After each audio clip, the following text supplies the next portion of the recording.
Hi, everybody. My name is Frank Frausto. I am the Chief Marketing Officer of EQIFi, and I'm very happy to bring this AMA, or Ask Me Anything, with CEO of EQIFi, Brad Yasar. Brad, thanks for jumping on here. Hello, Frank. Thank you for organizing this. Awesome. Thanks for jumping on. We've got a bunch of questions that we've asked in the Telegram group about a week ago. And we dropped it in early February 2022 and asked the community, what's top of mind? What questions do you have? And so I'm excited to be on here, ask you some of those questions, and see if we can get an answer to what's top of mind, most top of mind for the Telegram community. So let's get started if you're ready. Yep. Awesome. First, people want to know about the app. We've been talking about this mobile app launch that I'm going to have EQIFi right on my phone. When is the app launching? And then what are some of the cool things? Like, why should I, as an EQIFi user, be really excited when this app launches? Well, the app is going to be ready early Q2. So we're shooting for end of Q1, early Q2 for the app to be live on the App Store. And obviously, the external factor that we have no control over is Apple and Google approving the app. To our experience, I think it'll be a smooth process, and we may have some feedback that we need to address, but it won't take too long. But there have been instances where they have delayed the approvals of the apps for a month or two, so that's why we don't have a committed date, because that's out of our control. That's like app built, tested, ready to go, and we're relying on a third party to give their stamp of approval so our users can use it. What's exciting about the app is actually from day one, we've been surveying how people are accessing the platform, and a majority of our audience is accessing the platform from a mobile device. So the biggest excitement is now you're going to have access to more features on your mobile device, more features of the platform. And we are also adding two new features. So we're going to add free peer-to-peer transfers, which is great if you're trying to send a friend some crypto, send your family money, do cross-border do global transfers, not just cross-border. That's gonna be really exciting. And we have a couple of features that are not mobile friendly right now of the product suite that are going to launch with the app. So overall, it's going to bring more access. It's going to bring a richer product experience on a mobile device, and hopefully allow people to do more with it when they're on the go. Because platform is great on a laptop or a desktop, but we understand a lot of our users are on the go and they don't often use those devices. So this should help our community get more engaged with the platform, as well as grow the said community to maybe mobile only audiences where they don't even own a laptop or desktop, and now they're going to be able to use EQIFi platform and have access to EQX.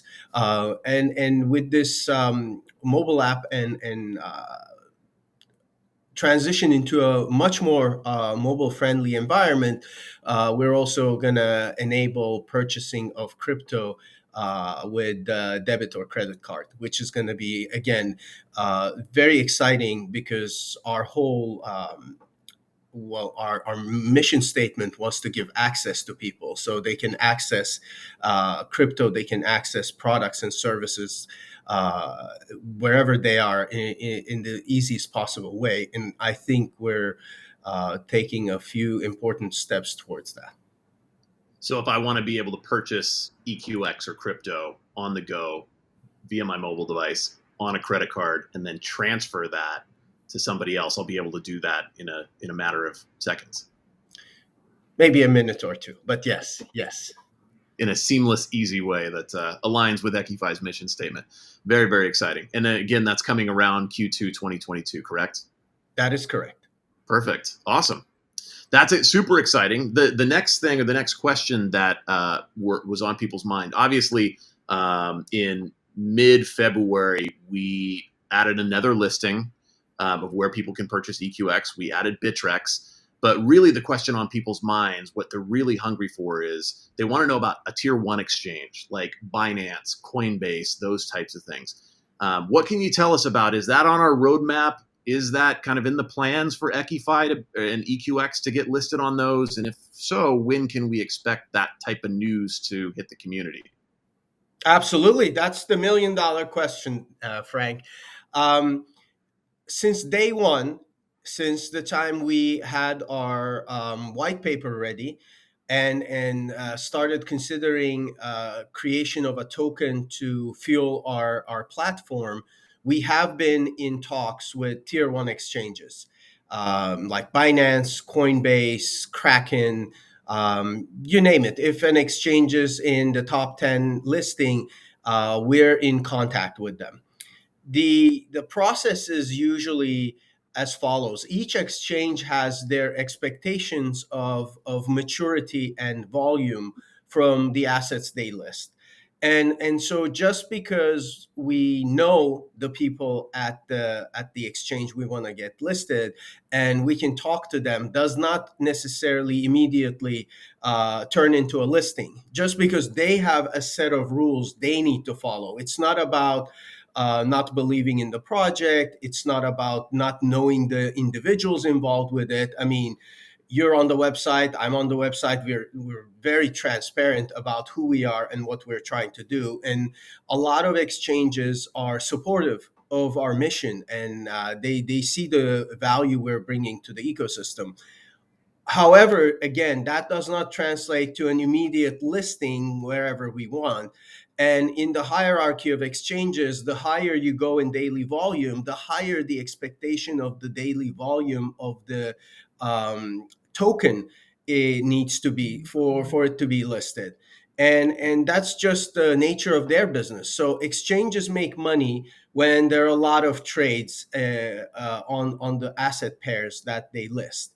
If there's not enough activity, it's just work that they put in that they don't get paid for, and it's a business. So when we talk to these larger exchanges, they look at us and they say, guys, we love you, we believe in what you're doing, your application is in queue, but we want to see this amount of volume, we want to see this amount of wallets, this amount of holders, and so until we hit those metrics, the application stays in the queue or the assessment phase of the project and does not move into the listing phase. Let's take, for example, Binance. Everyone wants us to be in Binance. You want to be in Binance. I want to be in Binance. I mean, we all want the same thing. So it's not a question of do we want to be in Binance and have we started the conversations. Absolutely, yes, on both of those accounts.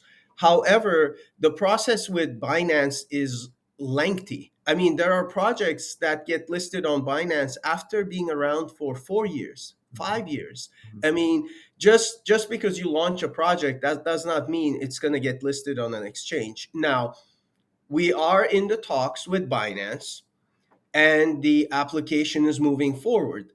They asked us to obviously integrate more with Binance Smart Chain because that's their ecosystem and shows that we care about the Binance ecosystem, not just about our asset being listed. And we're working on it.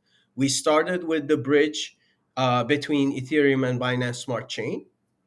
We added, we added the products on our website.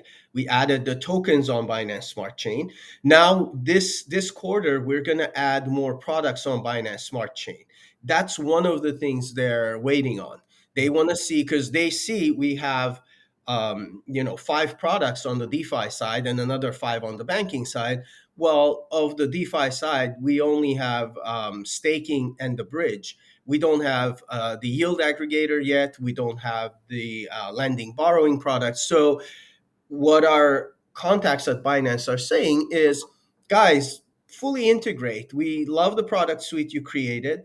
Let's see, as much of it as possible on the Binance Smart Chain, and then let's see what kind of volume, what kind of activity you guys have. Do you truly have a Binance focused community, or is it just like, oh, we're having Binance because it's nice to have?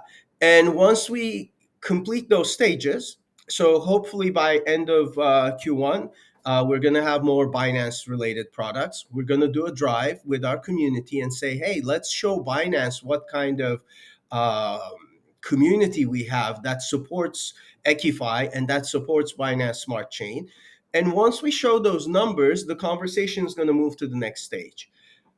From there on, I don't know if a listing will be taken into consideration in 3 months, in 6 months. It's just going to depend on how much activity we have, both with EQX and our daily volume in market cap and things like that, and our growth. Of course, if we start and we're growing exponentially, it's going to pop up on their radar. Will we have enough volume and growth this year to get listed on Binance? I sure hope so. That's the plan, but the market moves in different directions. And again, us as the EQIFi EQIBank team, we have no control over the crypto markets. Right now, from its height, the crypto market has lost almost $1 trillion. That's trillion with a T. There is no power, no economic power, no player in this space that can get in front of that and stop it. So when people are looking at maybe the daily volume or price movements and things like that and feeling a little uncertain, unfortunately, you know, $1 trillion of value leave, and I'm not talking about value leaving our token to go to a stable coin or Bitcoin or Ethereum. I'm talking about value leaving the ecosystem completely. Like the crypto market cap was 2.5, 2.6 trillion dollars. Now it's down considerably. So we need to understand these market movements also affect listings, also affect exchanges, sometimes for better and sometimes for worse. So assuming the market is going well, assuming EQX is doing well, the volumes are good and we're growing, I don't see why we shouldn't have a listing this year. But again, there's so many moving pieces and so many stages and phases we need to complete that I don't want to give a date and disappoint people. It is a process, but it sounds like, we're doing everything on the EQIFi side. And if the community wants to get involved, we need to maybe purchase more EQX, get our friends to sign up, get more wallets on the platform, and get them to buy some more EQX so that we get on that Binance radar ASAP. Well said, Awesome. Frank. Well said. Perfect. Awesome. Thank you for giving us that breakdown, Brad. I appreciate that. Another question that people were asking, they saw, hey, we opened this office in Dubai late 2021. And then we never really followed up on that. People were asking, hey, who's in the office? What do they do? Why is that significant for EQIFi? That's technically a more of a decentralized company. Can you talk a little bit about the Dubai office, the launch, who's there now, and why it's important for the community to know about that office? Well, we believe in decentralization. We believe in remote work. We have the structure that embodies those beliefs with EQIFi and EQIBank, and we have people in 6 different time zones working. So that ethos is still there. The Dubai office was an opportunity to establish a foothold in a country that's very progressive and supportive of innovation. So, unfortunately, right now, if you look at the political environment, there are some countries that are very welcoming of innovation, whether it's DeFi or crypto in general or other types of technology. They welcome it, they embrace it. There are other countries that are somewhat defensive, if not worried about it. We wanted to show that although we're a digital bank and we're a DeFi platform, we do have physical presence to give people peace of mind. I know it's sometimes hard to put those two things together, like, oh, we're decentralized, but here's an office. I understand that. But we're here to educate. And I said this from day one, I'll repeat it. Our goal is to grow the crypto market cap in whatever amount, whatever capacity we can. In order to do that, we need to win the hearts and minds of new people. We can't just cater to the crypto community and say we grew the crypto market cap, because that's not possible. In order for the market cap to grow, more people need to be educated, more people need to get into this space and bring value into it. So make meaningful contributions. That's why the Dubai office is so important. As far as who's there, that's an easy question. We have our a few of our C-suite executives that are either in Dubai full time or part time, and I personally visit Dubai several times a year just because of the hub it's become for crypto and for technology and for finance and banking. I mean, it's basically one of the few places in the world, because you can always come to Europe and then you have the financial hub for Europe. You can go to North America, Canada, US, and you have the financial hub there. You can go to Hong Kong, Japan, Singapore. You Sure. have financial hubs there. Dubai is the only place that is a financial hub for Europe, for Middle East, for North Africa, MENA region. And on top of it has direct connections to Asia. So that strategic location was why we decided, okay, we have offices in Dominica, we have presence in BVI, we have offices in the Cayman.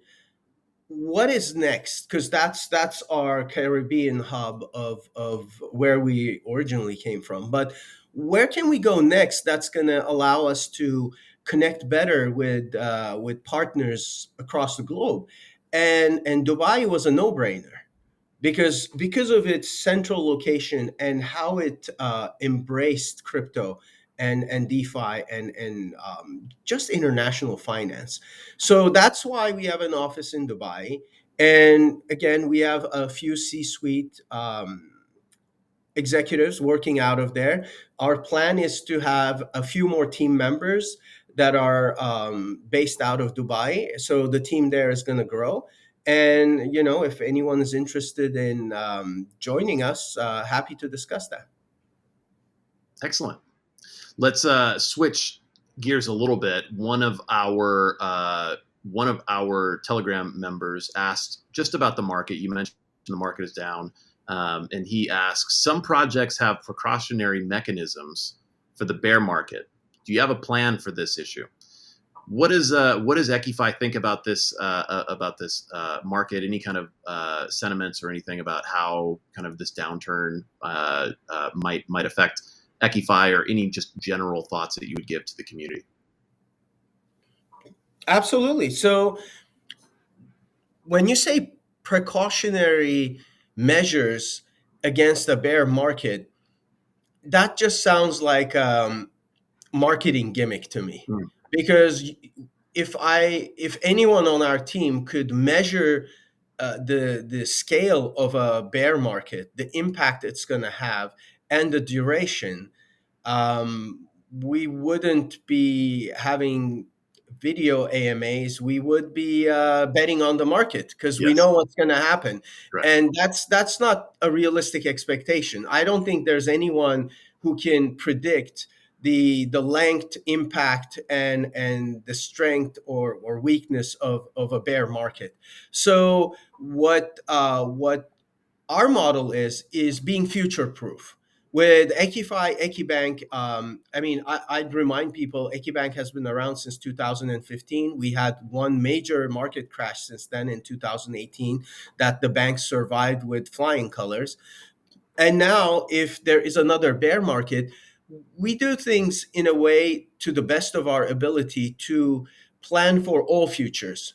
So with EQIFi, if there's a bear market, I believe our products and services are going to help people through that bear market.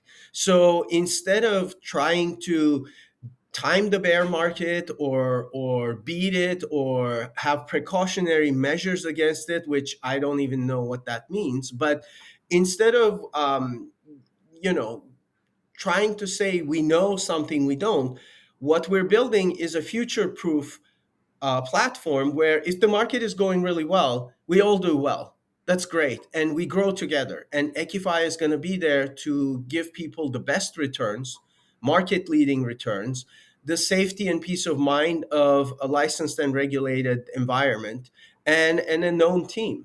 That's it. If we have a bear market, is it going to impact us? Absolutely. Everyone's going to be impacted. But I'm more focused on how our users, how is our community going to be impacted, and what can we do as a platform to minimize that impact if it's a negative one or amplify if it's a positive one. Mhm. So in a bear market, we're still going to have an amazing yield product that's going to return the best possible yields to our users.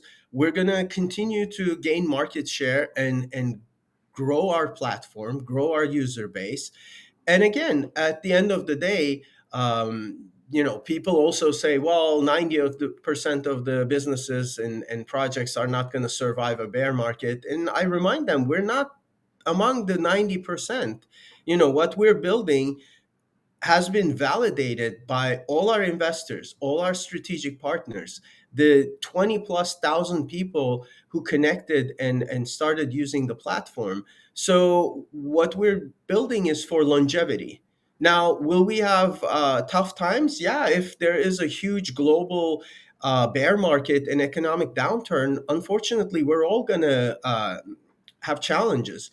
But I don't want people to think about EQIFi as a speculative asset with EQX and say, oh, if there's a bear market, what are they going to do? Because the Mhm. token may go down.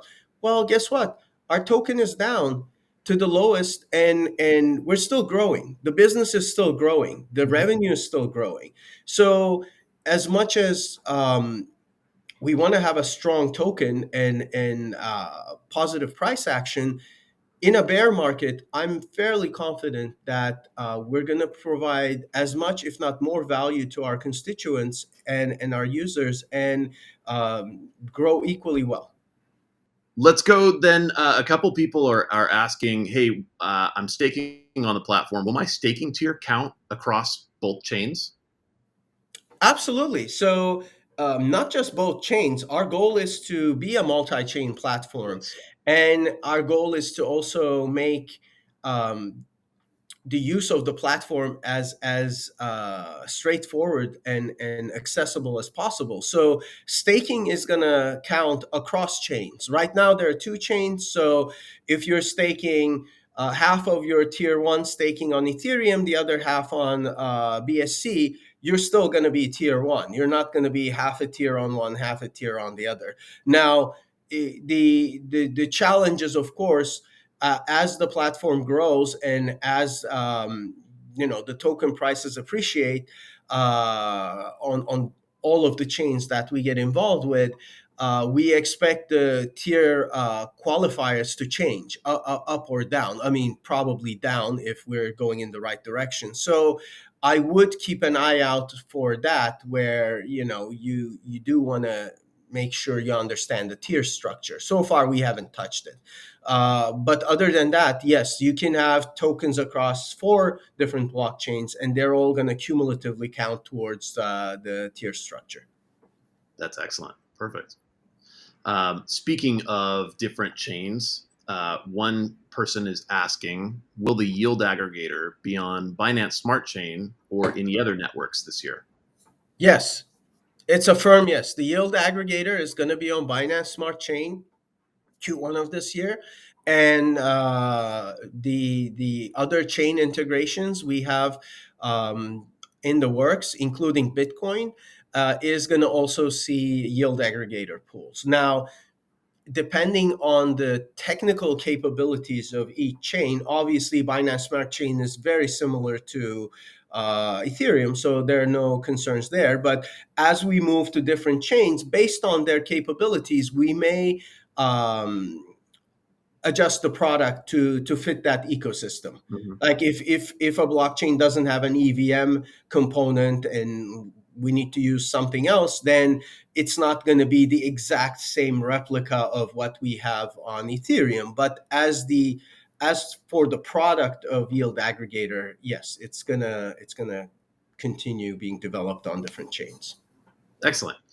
Following up on Yield Aggregator, a couple people want to know, I guess they want to know what's going on behind the scenes of Yield Aggregator. And I know you've talked about this on other videos and AMAs or whatnot, but what can you tell us when, you make a deposit into Yield Aggregator? People can't really see what's going on behind the scenes, but what's happening in Yield Aggregator? And another person, this kind of is a two-part question, wants to know, why is the EQIFi Yield Aggregator so much better, or what separates it apart from other yield farming products?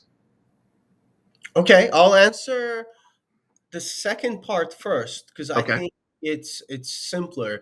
What differentiates EQIFi's Yield Aggregator is it basically does not go into other lending pools and use other lending products. At least today, it scans the blockchain and finds the best liquidity pools to invest in so that we can earn high fees from active pools. And that also is a good transition to the first part, but that's our differentiator. A lot of the yield aggregators right now that are out there have either a human component, like they give the money to traders and the traders trade the market, either traditional or crypto, and whatever yield they get, they pass it on to the investors of the yield pool.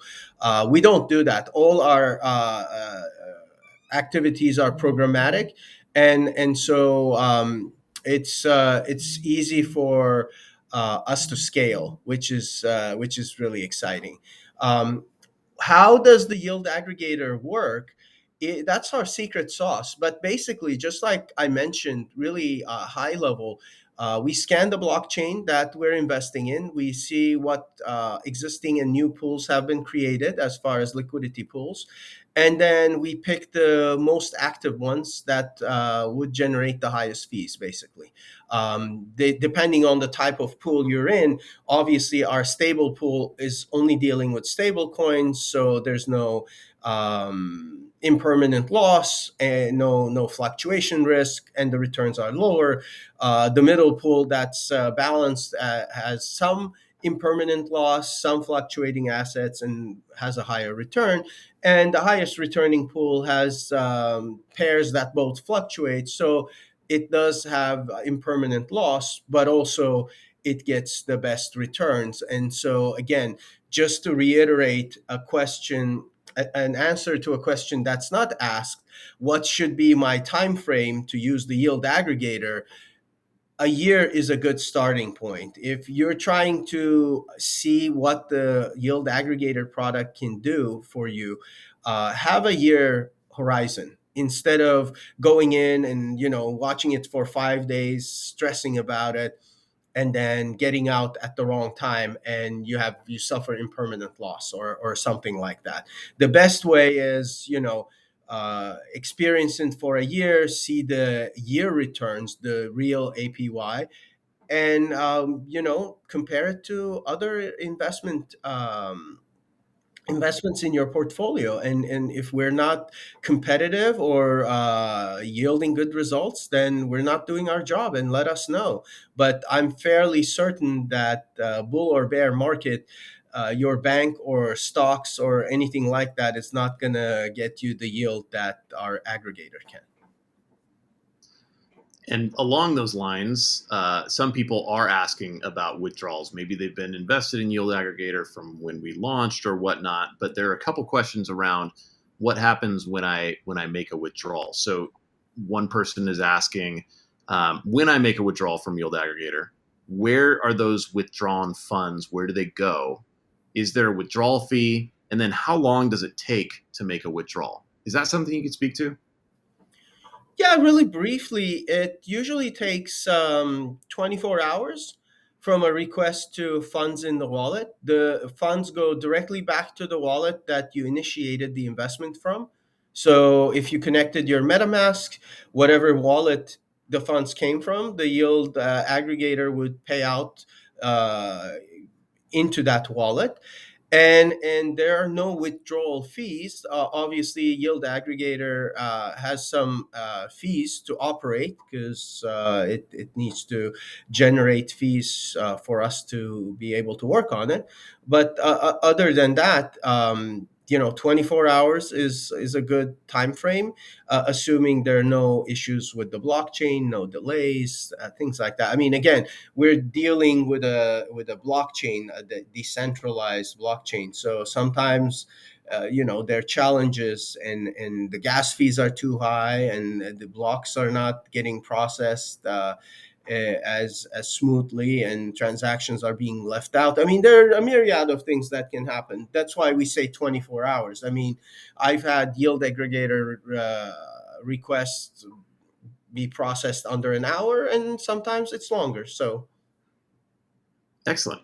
And what about once those funds are withdrawn? Where do those live? Can I reinvest that into another EQIFi product?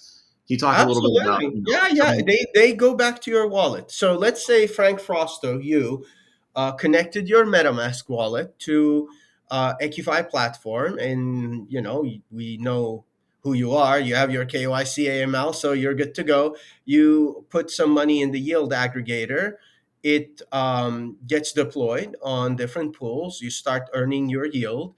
And then let's say a year later, you come back and you're like, wow, okay, there's enough here now that maybe I want to go on a vacation.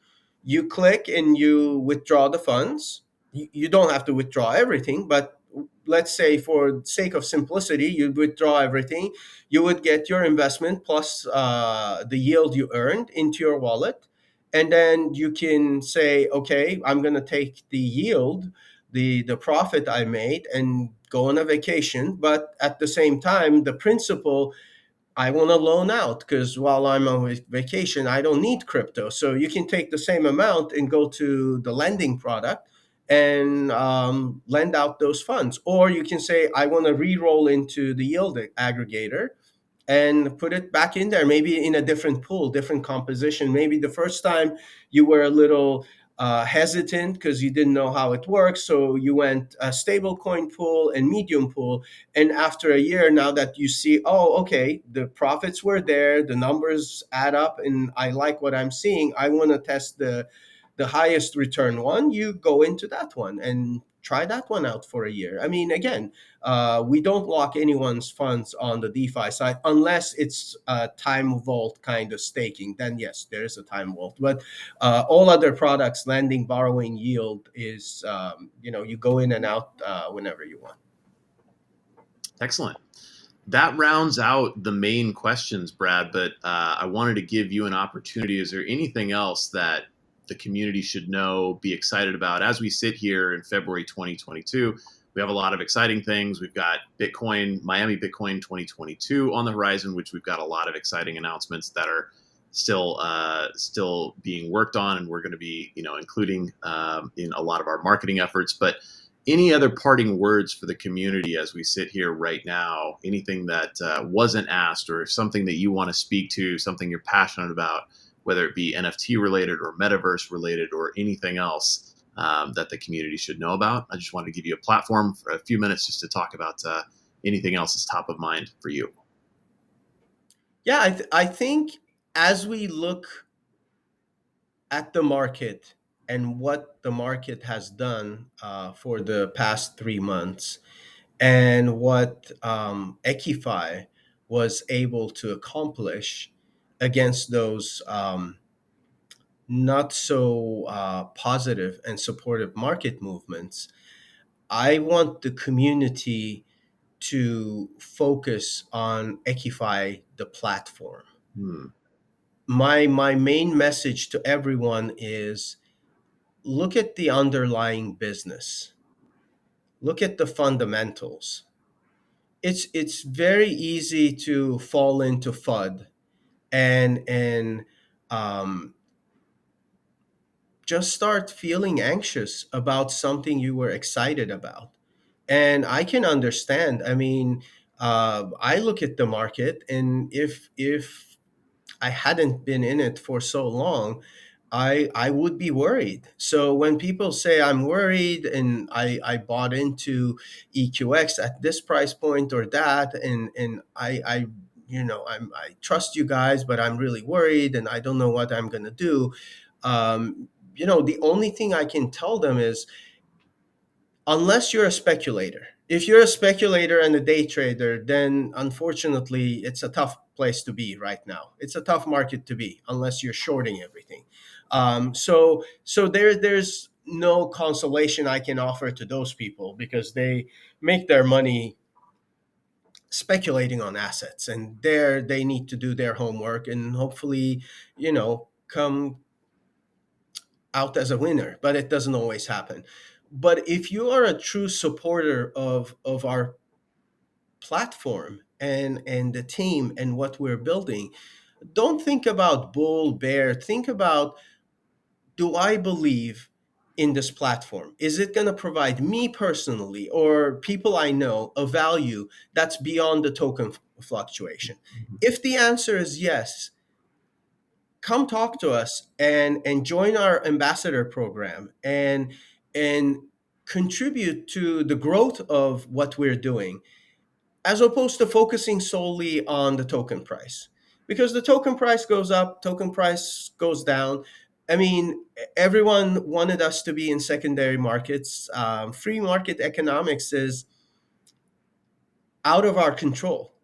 You don't control it, Frank. I don't control it. Yes, I'm the CEO, but I can't say token price go up and make it go up, or token price go down and make it go down. It's not like that. I mean, I can say, Frank, let's do more marketing. Let's focus on these targets, things like that, which we have that conversation all the time.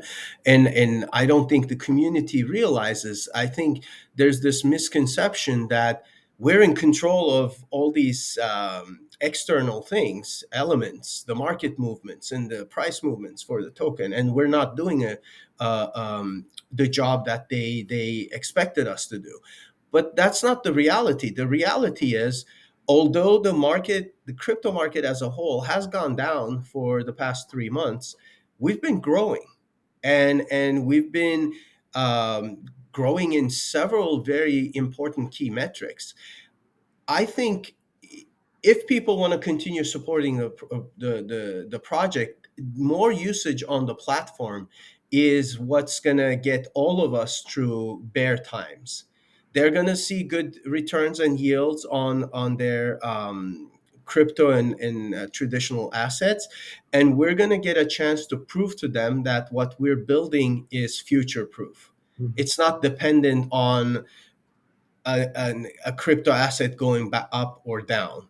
So if we can get to that point with our community, I feel that 2022 is going to be an incredible year for all of us.